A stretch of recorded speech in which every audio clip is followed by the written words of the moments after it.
y damos toda la gloria al Señor por permitirnos reunirnos en este lugar para alabar su nombre.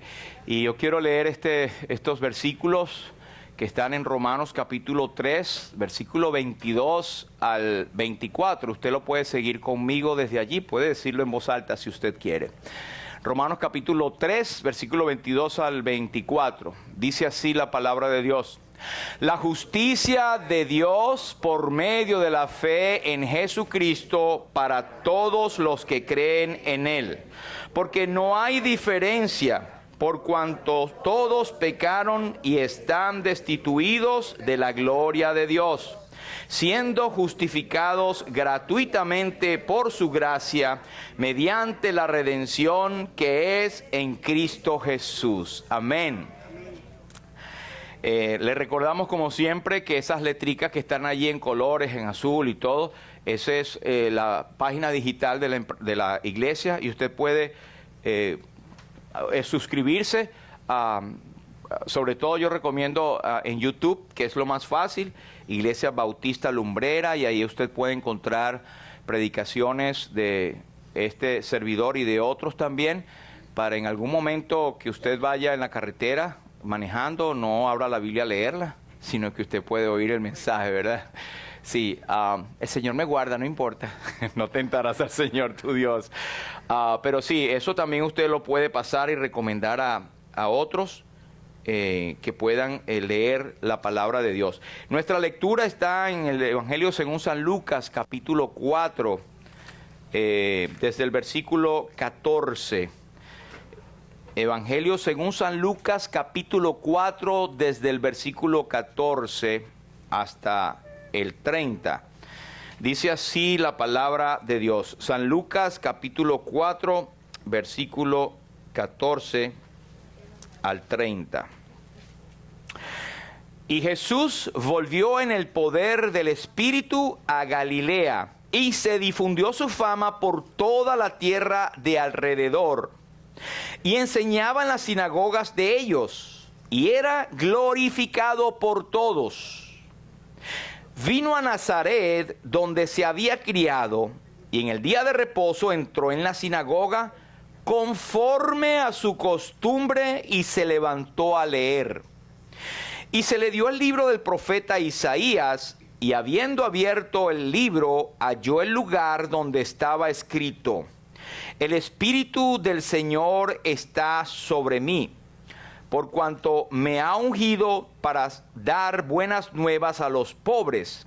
Me ha enviado a sanar a los quebrantados de corazón, a pregonar libertad a los cautivos y vista a los ciegos, a poner en libertad a los oprimidos, a predicar el año agradable del Señor. Y enrollando el libro, lo dio al ministro y se sentó. Y los ojos de todos en la sinagoga estaban fijos en él. Y comenzó a decirles: Hoy se ha cumplido esta escritura delante de vosotros. Y todos daban buen testimonio de él, y estaban maravillados de las palabras de gracia que salían de su boca.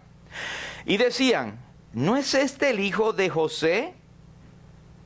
Él les dijo: Sin duda me diréis este refrán: Médico, cúrate a ti mismo. De tantas cosas que hemos oído que se han hecho en Capernaum, haz también aquí en tu tierra. Y añadió: De cierto os digo que ningún profeta es acepto en su propia tierra. Y en verdad os digo que muchas viudas había en Israel en los días de Elías, cuando el cielo fue cerrado por 3 años y 6 meses, y hubo una gran hambre en toda la tierra. Pero a ninguna de ellas fue enviado Elías, sino a una mujer viuda en Sarepta de Sidón. Y muchos leprosos habían en Israel en tiempos del profeta Eliseo, pero ninguno de ellos fue limpiado, sino Naamán el sirio. Al oír estas cosas, todos en la sinagoga se llenaron de ira, y levantándose le echaron fuera de la ciudad y le llevaron hasta la cumbre del monte sobre el cual estaba edificada la ciudad de ellos para despeñarle. Mas él pasó por en medio de ellos y se fue. Hasta aquí el Señor prospere y bendiga su santa palabra. Estamos en uno de los momentos públicos del Señor. Algunos comentaristas dicen que esta es la primera aparición del Señor Jesucristo en una sinagoga para leer y para tomar parte. Vamos a ver varias cosas allí, pero el tema que tengo por delante, si he de ponerle algún título, es ¿cuál es la misión del Mesías? Pero ¿cuál es la misión nuestra? ¿Cuál es el propósito de la venida del Cristo? ¿Y cuál es el propósito nuestro como creyentes en Cristo, como salvados por el mismo Mesías? Así que vamos a ver algunas cosas típicas que vemos de este bendito predicador y qué podemos nosotros aprender de allí. Pero lo primero es que el versículo 14 viene como una continuación. Algunos dicen que pasó cerca de un año entre el versículo 13 y 14. Recordemos que el Señor acababa de ser tentado por Satanás. Y no es que Satanás le llevó al desierto para tentarle. Dice la palabra de Dios que el Espíritu Santo le llevó al desierto. Era la voluntad de Dios que el Señor fuera tentado en todo según nuestra semejanza, pero sin pecado. El viernes, hermanos, estuvimos acá y le animamos a que venga porque estamos teniendo un tiempo muy, pero muy bueno de aprendizaje. Estamos hablando del propósito de las pruebas, no específicamente el tema, pero salió como colación. Y decíamos que al creyente le es concedido no solo que crea en Cristo, sino que también padezca por Él. Y las tentaciones o pruebas son circunstancias que Dios manda de acuerdo a su voluntad. No hay nada por accidente. El Señor Jesús fue al desierto y fue tentado por el mismo Satanás. Y Él resistió todas y cada una de las tentaciones. Tenemos un estudio luego de esto. Los que saben nos han puesto en bandeja de plata la descripción de cada una de las tentaciones. Y es todos los aspectos de la vida humana en que uno puede ser tentado. Y el Señor fue victorioso. Algunos dirán, claro, porque es Dios. Claro, Jesús es Dios. Pero cuando Él combatió a Satanás, lo hizo en su humanidad, citando versículos, o sea, usando un recurso que tú y yo, o el más débil de cualquiera de los creyentes, puede utilizar. Podemos combatir al enemigo. En la palabra de Dios en Pedro nos dice, someteos pues a Dios, resistid al diablo y él huirá de vosotros. Pero luego que Cristo tuvo esta tentación en ese monte que el Espíritu Santo le llevó, era por 40 días. Luego tu amigo se retiró de él por un tiempo. Por eso nos dice que él huirá de vosotros. Luego que el Señor fue allí, luego fue bautizado. Cuando Juan el Bautista le bautiza, el Espíritu Santo viene en forma de paloma y una voz del cielo dijo, este es mi Hijo amado en el cual tengo complacencia, a él oíd. Pues el ministerio público del Señor empezó a ser difundido, a tomar propósito de lo que él había venido. Hasta ahora él no era muy conocido, pero la gente regaba cada milagro que el Señor iba haciendo. Y lo que ocurrió en el Jordán fue algo para despegar su ministerio público. Y aquí le vemos que cuando el versículo 14 dice que Él volvió en el poder del Espíritu a Galilea. El Señor Jesucristo era guiado en todo momento bajo la voluntad del Padre. Él no hizo la voluntad propia, sino de aquel que le había enviado. Porque... Y el viernes también estudiábamos y estamos empezando a estudiar lo que es la bendita Trinidad de Dios, la triunidad de Dios, que aunque no aparece en la Biblia, es como decir que había una docena de apóstoles. No dice docena, ¿verdad? Pero está allí. Hablamos de la providencia de Dios, pues la palabra providencia no está en la Biblia tampoco, pero la sabemos, la conocemos, la sentimos y conocemos que está allí. Pero lo cierto es que el Señor Jesucristo es Dios.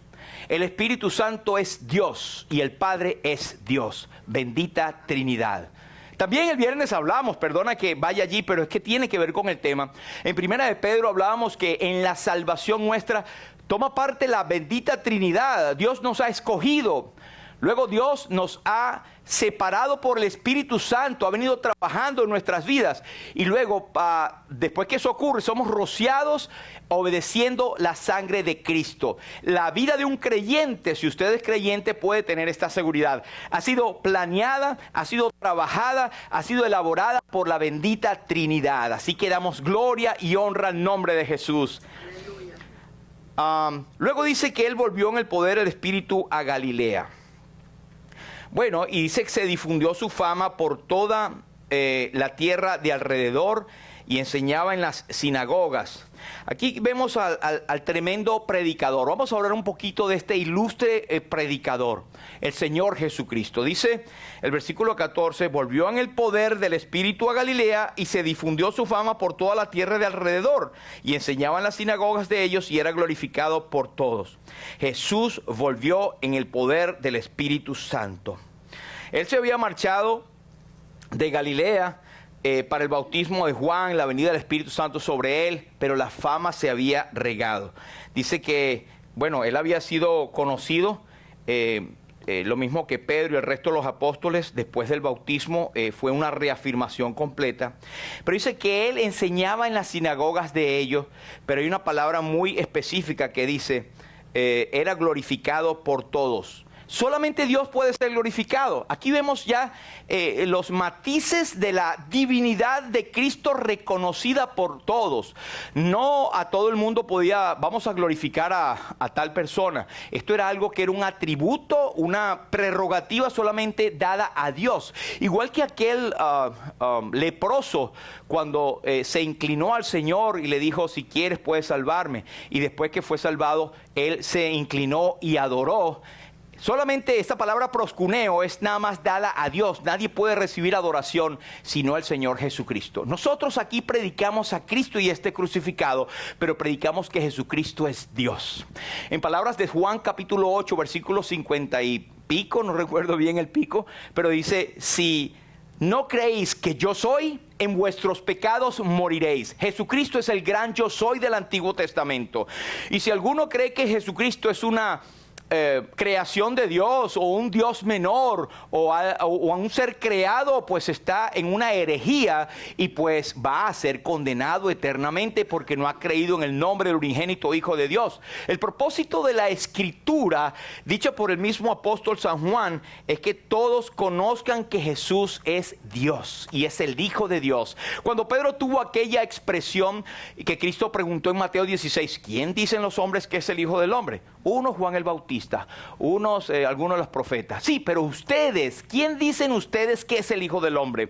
Allí Pedro, llevado y movido por el Espíritu Santo, hizo aquella tremenda declaración que sin esa declaración ni tú y yo somos salvos. Tú eres el Cristo, el Mesías, el Hijo del Dios viviente. Y eso implica mucho, aunque lo vemos en palabras sencillas. Es el Cristo, el Hijo del Dios viviente, es el que ha sido enviado, que es hijo de la manera que nadie puede ser. Jesucristo hablaba y decía, voy a mi Padre y a vuestro Padre. Porque el Padre es en un sentido, el Padre de Cristo, en un sentido que ninguno de nosotros podemos ser, porque es Padre, Hijo y Espíritu Santo. Y en San Juan capítulo 17, el Señor Jesucristo habla de su preeternidad con el Padre. Y dice, glorifícame, oh Padre, con aquella gloria que tuve contigo antes que el mundo fuese. Él es el creador de todas las cosas y por quien asimismo hizo el universo. Así que bendito sea el nombre de Jesús. Pero esta parte del Señor Jesucristo, cuando Él dice que su fama se había regado, ¿verdad? Se difundió su fama por toda la tierra alrededor. Esto le ayudó cuando en las sinagogas, y dicho sea de paso, las sinagogas eran en un lugar lo más cercano y parecido a lo que hoy entendemos lo que es una iglesia. Porque era en el tiempo de babilónico, el rey Nabucodonosor, cuando destruyó el templo, pues los judíos, no teniendo lugar donde hacer sus cultos públicos y todo esto, pues empezaron a crear pequeños grupos que se llamaban, asimismo, vamos a la sinagoga. Y sinagoga quiere decir reunir junto, Una iglesia significa eclesia, es llamado fuera a estar juntos, muy similar. Pero sin embargo la sinagoga era netamente judía, era parte del antiguo pacto, ahí se leía la Torá, que era los 5, el Pentateuco, los 5 libros de Moisés y algunas que otras profecías de los profetas, ¿ok? Mayores y menores. Y eso es lo que ellos tenían, un lugar público de comunidad espiritual donde se leía la Biblia. Jesucristo estaba siempre yendo a esas sinagogas porque Él vino para cumplir toda justicia. Luego que Él no vino para abolir la ley, sino para cumplirla. Pero para cuando la cumplió, nosotros nos regimos ahora por Cristo. Por ejemplo, era un día de reposo porque era el día que se había establecido para descanso. Pero ahí se leía la palabra de Dios. No se podía hacer supuestamente algún trabajo, pero Cristo hizo milagros, trabajó. Y quitó y echó por tierra aquella falsa concepción que tenían. Y Él se erigió a sí mismo como el Señor del sábado. Por eso cuando Cristo resucita, Él resucita no un sábado, resucitó el primer día de la semana, que es el domingo. Luego hay una transición en Hechos de los Apóstoles, porque las primeras iglesias eran netamente judías. Pero luego se fueron uniendo a los gentiles. De hecho, cuando Cristo habla aquí y le hizo encender más a los judíos de la sinagoga, es que Él habló de los gentiles. Él habló, el evangelio está viniendo a los gentiles. Casi le dice, a los suyos vino y los suyos no le recibieron. Pero a los que le recibieron, a los que creen en su nombre, les dio potestad de ser hechos hijos de Dios. Eso les encendió a ellos porque ellos eran clasistas, racistas y bueno, todos los cistas, ¿verdad? Querían que el judío se mantuviera afuera porque los consideraban perros. Pero el evangelio ha sido predicado a todas las naciones porque el pueblo de Israel rechazó al Mesías, pero eso estaba en la Biblia. Israel ha sido puesto por un lado temporalmente, pero en Israel hay personas de la propia linaje israelí, de cualquier tribu, que son creyentes. Nosotros no predicamos una salvación distinta para ellos, porque dice la Biblia, en ningún otro hay salvación, porque no hay otro nombre debajo del cielo en que podamos ser salvos. Es a través de Jesucristo. Ellos son salvos a través de Jesucristo. Pero ¿cómo eran salvos en el Antiguo Testamento? Ya lo hemos explicado varias veces. Ellos cuando tenían fe y obediencia en los sacrificios que Dios establecía, estaban sin saber, estaban creyendo que Cristo era el sacrificio perfecto que vendría en un momento dado. Por eso eran salvos. Así que la salvación, hay algunos que han dicho que los que somos dispensacionalistas, que tenemos una salvación distinta para Israel. No, señor. La salvación es por gracia en el Antiguo Testamento y en el Nuevo Testamento también. Pero dice que Él enseñaba en las sinagogas y su fama se regaba por todas partes. Eso me hace pensar en los requisitos de un predicador. Usted dice, yo no soy predicador. Espérese ahí. Todo el mundo es predicador. Ahora, que usted no tenga el don de pararse en público y predicar, la palabra predicar, kerigma, es anunciar. Todos somos cartas leídas y es responsabilidad de cada creyente ser un ministro del Señor, un ministro del Evangelio. Pero ¿cuáles son los requisitos? Sobre todo el que se para en la palestra pública, pues usted lo puede ver en 1 Timoteo, 2 Timoteo y en otras partes también, donde aunque habla del obispo, el pastor, nos habla de las personas que tienen la responsabilidad de llevar de manejar una iglesia desde el punto de vista de su pastor, de ayudar en el pastoreo. Tiene que ser y tiene unos requisitos. Es necesario que el obispo sea irreprensible, marido de una sola mujer, sobrio, prudente, decoroso, hospedador y apto para enseñar. Quiero decir algo a mis hermanos, sobre todo para darles ánimos. No todos tienen la facultad o la aptitud para predicar. No todos. De hecho, es un don. Ahora, yo no puedo concebir que haya un pastor que no tenga el don de predicar y de enseñar, porque esas son una de las dos, manifestaciones del don que Dios ha dado a los hombres que ministran en la iglesia. Pero hay hermanos que sin necesidad de predicar, son un testimonio andante de la obra de Dios en sus vidas. Así que no se desanime, usted puede ser un tú a tú también. También debo aclarar que no todo el que predica necesariamente tiene que ser un obispo o un pastor.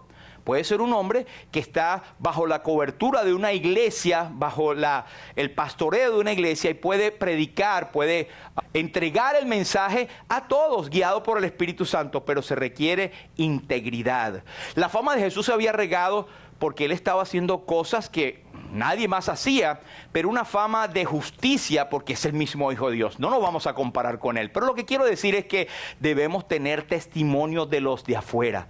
Si Cristo, su fama se extendía, él tenía testimonio de los de afuera, de que era un hombre conforme a la justicia de Dios. No un neófito, y tiene que ser apto para enseñar. ¿Qué es un neófito? Neófito es una persona que es nueva. Y mira, en Corintios nos dicen que hay personas que están aprendiendo y aprendiendo y aprendiendo y todavía son nuevas.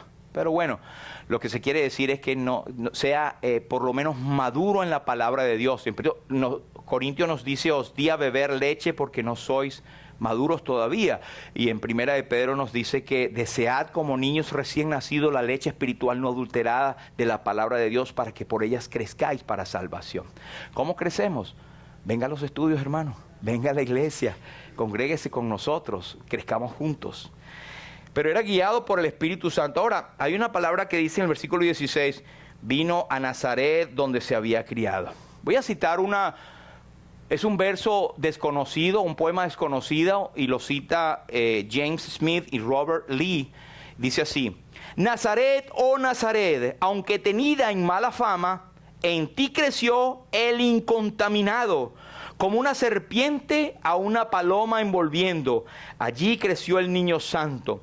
Nazaret, la cruz, como vemos, tu manchado nombre en toda mancha será limpiado. Ahí está. Una cosa hermosa, recuerden que era un dicho en aquel momento que decía, y de Nazaret puede salir algo bueno. Y es interesante que de Nazaret podía salir algo bueno. Bueno, de ahí nació el Señor. Mira, Nazaret era tan poca importante que no se menciona en el Antiguo Testamento. Aunque se dice que el profeta Jonás era de esa aldea, pero no se llama Nazaret, pero era cerca. Desde que esas palabras fueron pronunciadas, este nombre ha venido a ser sagrado en todo el mundo. Es como aquella mujer que decía, esta mujer ha podido vender ese perfume y darlo a los pobres, ese dinero. Sí, pero ahora donde quiera que se predique el Evangelio será mencionado a ella, para gloria del Padre. Pero, hermanos, si esto nos hace pensar que, por ejemplo, Israel es llamada Tierra Santa. ¿Por qué? Porque allí estuvo, pisó y vino nuestro amado Salvador. Y Isaías nos dice 64:6, todos nosotros somos como suciedad y todas nuestras justicias como trapos de inmundicia. Sin embargo, Él nos ha lavado, nos ha hecho pasar de las tinieblas a la luz admirable. Y es más, cáigase para atrás si no lo sabe, nosotros somos llamados santos. El apóstol hablando a los corintios, los corintios eran hermanos de la provincia de Corinto en Asia Menor, que eran hombres que eran un poquito desordenados esa iglesia, ¿verdad? Estaban teniendo algunos problemas de pecado interno, estaban yendo ante los jueces para tratar cosas internas de la iglesia. Y era un escándalo que había allí, y el apóstol Pablo, cuando abre, le dice a los santos amados congregados en Corinto, llamados a ser santos. Hermanos, nuestra santidad posicional no depende de ti y de mí, sino que Cristo nos llamó y nos sacó de las tinieblas a la luz admirable, nos ha apartado. Así que tú tienes un propósito y eres santificado diariamente con la palabra de Dios y la oración. Amén. Pero no hay dos cosas, santo posicionalmente y santo en la práctica. Tú eres en posición santo. Cuando venga Cristo te irás con Él.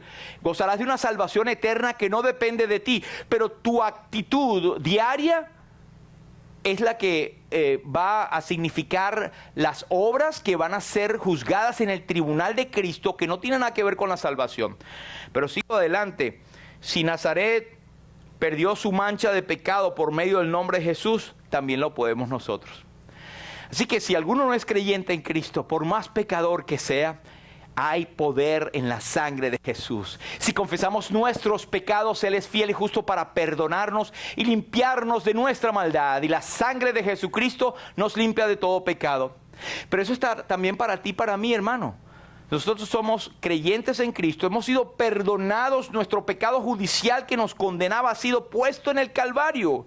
Cuando le aceptamos como Señor y Salvador, pero nos ensuciamos los pies. Pecamos porque estamos en este cuerpo, que el apóstol dice, miserable de mí, ¿quién me librará de este cuerpo de muerte? Pero debemos confesar delante del Señor nuestros pecados diariamente. Debemos poner y traer nuestras vidas delante del Señor. Señor, he pecado. Y es el Espíritu Santo, el mismo que estuvo en el Señor Jesús y que es porque es Dios, pero que está en nosotros al ser salvos. Tú y yo hemos sido sellados, poseídos por el Espíritu Santo, somos propiedad de Dios por el Espíritu Santo.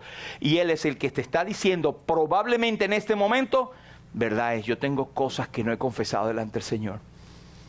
Y estoy haciendo mal, no estoy siguiendo lo que el Señor me está diciendo, no estoy mostrando al Señor en mi vida. Señor, perdóname, quiero hacerlo mejor. Eso es el Espíritu Santo que te está moviendo, que te está compungiendo, que te está constriñendo. Pues no seáis rebeldes a la voz del Señor. Si oyes hoy su voz, no endurezcas tu corazón. Pero vamos al lugar, ya hablamos de Nazaret. Y quiero decir algo, Nazaret era el pueblo de Jesús, donde se había criado, ¿verdad? Y nuestro testimonio debe comenzar en nuestra casa. El Señor le dijo allá a aquel endemoniado de Gadara, le dice, vete a tu casa, a los tuyos y cuéntales cuán grandes cosas el Señor ha hecho contigo y cómo ha tenido misericordia de ti. Jesús fue a Nazaret y allí su primera intervención fue en Nazaret.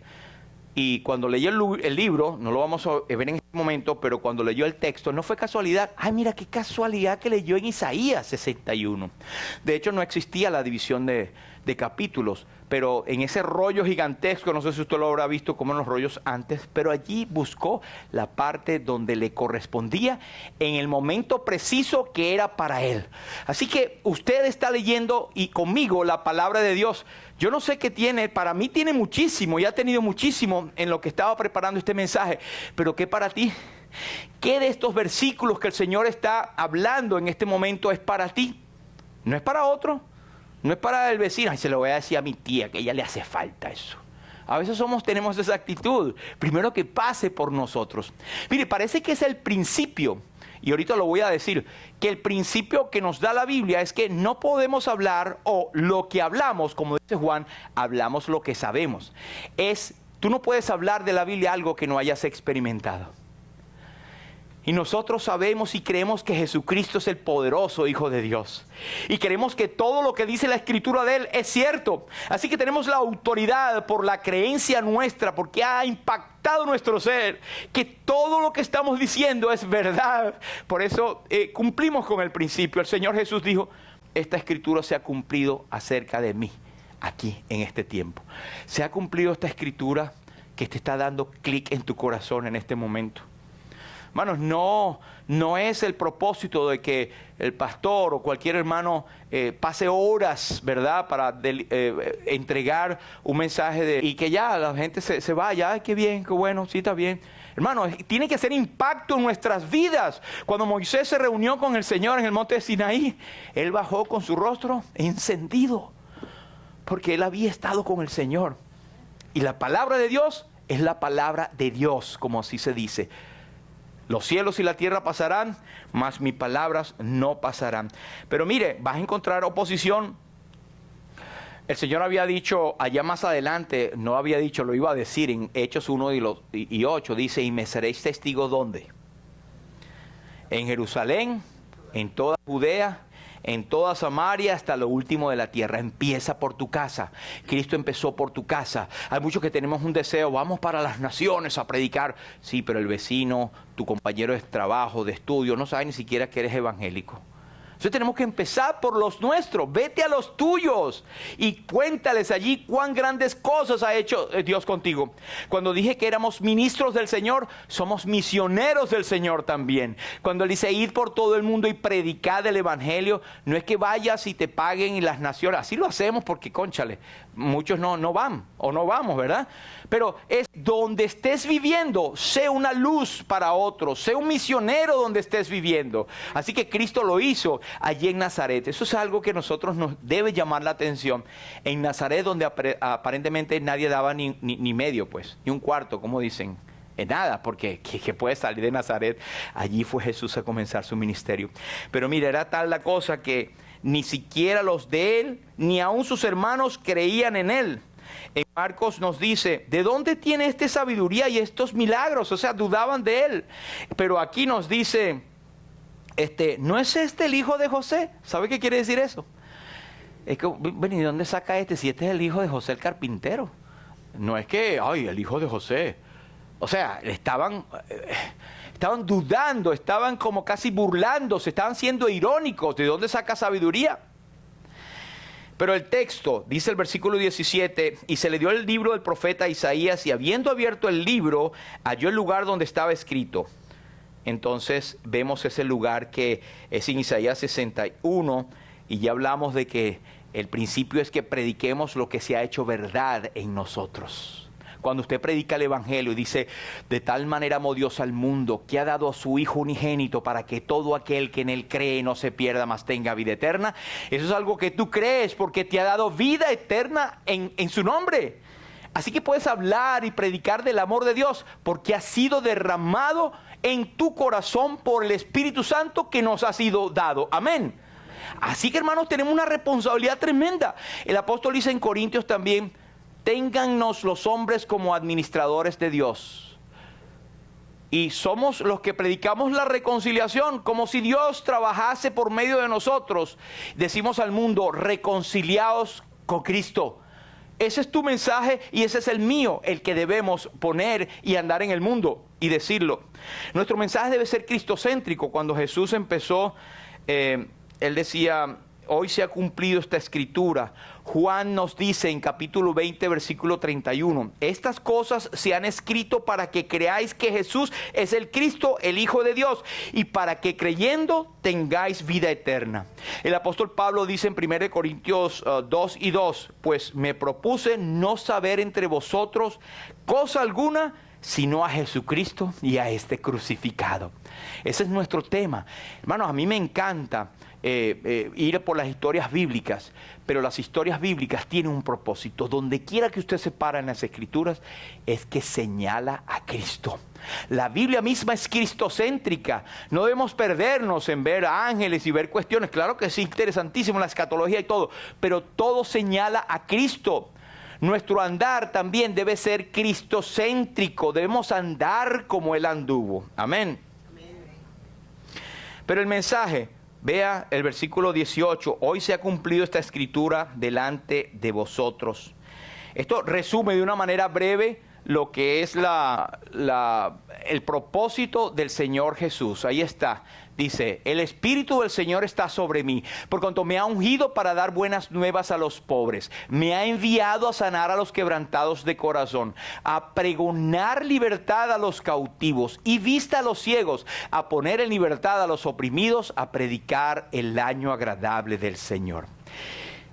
Eso es en resumen. Si nosotros estudiamos estos versículos, es la obra de Cristo en nuestros corazones. En otras palabras, no existe necesidad que el ser humano no pueda ser cubierta por la obra de Cristo en estos versículos explicados. Y esto fue escrito 740 y pico de años antes de la venida de Cristo en el Evangelio del Antiguo Testamento, que es Isaías, ¿verdad?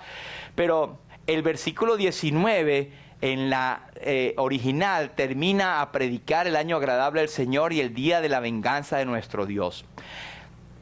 El Señor Jesucristo no la mencionó por algo, porque su propósito en la primera venida, era traer gracia, era abrir la dispensación de la gracia, mostrar el corazón de Dios por Cristo siendo encarnado, y caminó en esta tierra. Dios nos visitó en la persona de Cristo.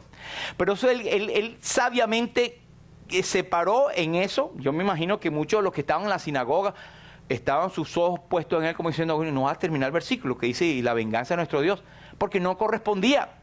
La venganza de nuestro Dios es en el final, después que Cristo venga, todo lo que involucra los juicios que vendrán sobre esta tierra, empezando por la gran tribulación, y luego del milenio vendrá entonces el gran trono blanco, y van a ser juzgados todos los que no aceptaron a Cristo, y el que no se halló inscrito en el libro de la vida será lanzado en el lago que arde con fuego y azufre, que es la muerte segunda, el infierno.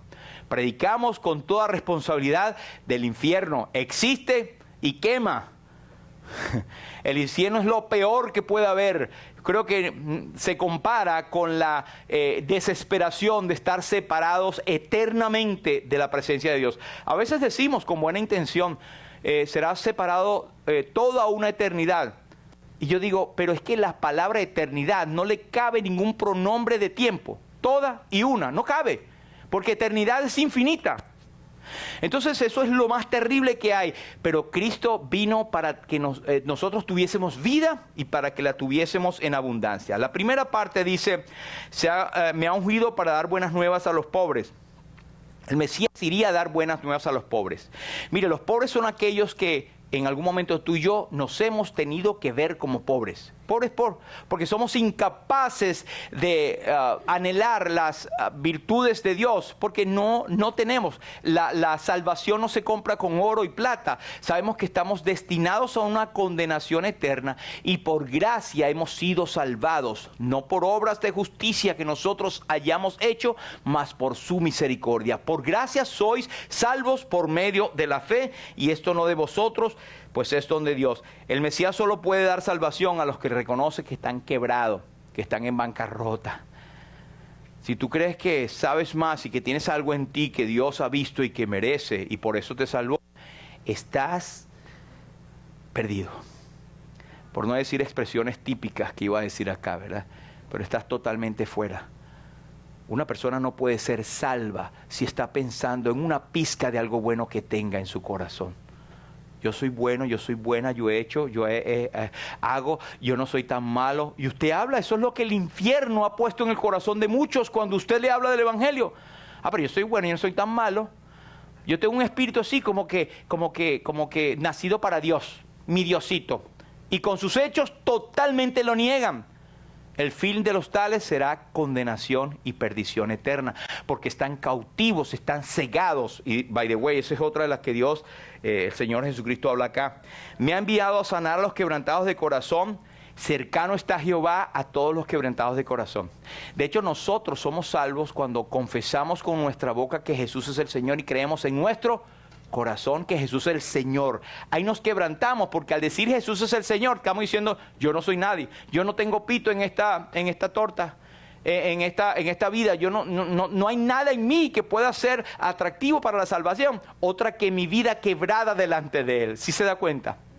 Pero después dice, a pregonar libertad a los cautivos.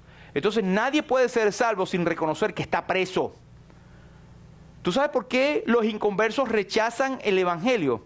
Porque ellos sienten que es una restricción a su vida desenfrenada, a que alguien les va a decir, ¿y sabes por qué los ateos existen? No es que no creen en Dios, porque cuando se han visto casos, cuando están a morir, se han oído grabaciones, ¡ay Dios mío! Creen que hay un ser superior, pero no quieren dar cuenta a ese ser y prefieren decir, yo no creo en ese Dios, no creo, que no existe Dios. O sea, me conviene que no existe. Nosotros los creyentes en Cristo debemos tener en cuenta que el Señor Jesucristo es oyente silencioso de nuestras conversaciones, pero no tan silencioso. Es un texto que me acuerdo ahorita. La palabra de Dios es la que nos redarguye, el Espíritu Santo nos indica, el mismo Dios nos muestra, nos mueve, y hermanos, son usados como instrumento para darnos a conocer cosas que no estamos haciendo correctamente. ¿Ha sido eso tu caso? Entonces, todo aquel que hace pecado, esclavo es del pecado. El creyente en Cristo puede estar esclavizado con un pecado. Porque hay áreas que el enemigo, él no te puede tomar ni te puede llevar al infierno, pero puede tomar áreas de tu vida, te puede inmovilizar. Tanto que digan, mira, ese hombre amarrado allí es un creyente en Cristo. No puede moverse porque está cautivo a la voluntad de Satanás. Y lo peor del caso es que el gozo se te ha ido. Y la seguridad de salvación se te va también, la seguridad, pero no la salvación en sí misma. porque vas a estar totalmente lleno de tristeza, porque no estás cerca del Señor. Así que si el Hijo os libertare, seréis verdaderamente libres. Luego dice, vista a los ciegos, ya esto es, usted lo conoce, ¿verdad? Estamos cegados. El Dios de este siglo, Satanás, ha cegado el entendimiento de los incrédulos para que no les resplandezca la luz del Evangelio de la gloria de Cristo, cuál es la imagen de Dios. Y usted era así, esos pobres inconversos. Pero Satanás también nos pone delante de nosotros ceguera espiritual. ¿Y sabe cuándo esa ceguera viene? No leemos la palabra o empezamos a tener ídolos delante del Señor. Pero, pastor, un momentico, yo no soy idolátrico, yo creo en Cristo. Pero si usted trae algo que es más importante que las cosas de Dios en su vida, usted está siendo un idólatra. Tenemos que estar cuidadosos, que estoy dando toda mi devoción y todo mi deseo, todo mi ser debe ser para el Señor. Por último, libertad a los oprimidos. Venid a mí todos los que estáis trabajados y cargados, y yo os haré descansar.